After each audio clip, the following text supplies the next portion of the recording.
Well, for the first time in more than 16 years, an African leader is attending the White House for a state visit. Kenyan President William Ruto is visiting the U.S. as African countries forge closer ties with UAE, Saudi Arabia, Turkey, and India.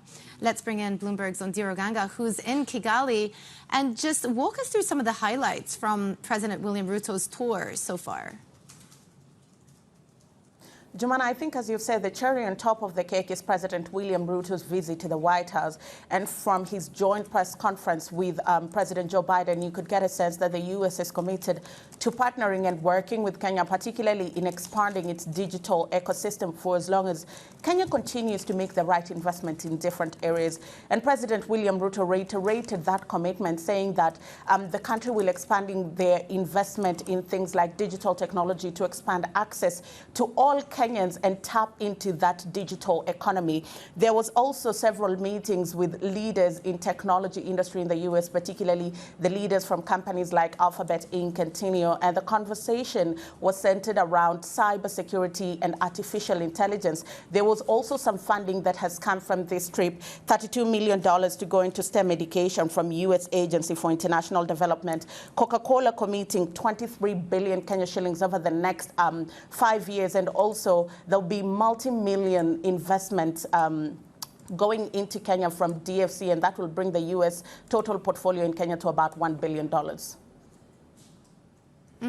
What about the geopolitical angle here, Ondiro? I'm really curious to see how a visit like this plays into this idea that the U.S. are trying to rebuild influence in Africa. We have to consider certain factors to be able to know for sure that the U.S. is trying to rebuild its influence. One of them being that there are new players on the African continent. For example, different countries from the Middle East. You look at countries like Turkey, you look at countries like the UAE, but not forgetting China and Russia that are constantly building their influence on Africa. If you look at Russia, they're growing their footprint in West Africa, where we've seen political instability, several military coups, and military leaders leaning towards Russia. China is dominant in key industries such as mining on the African continent.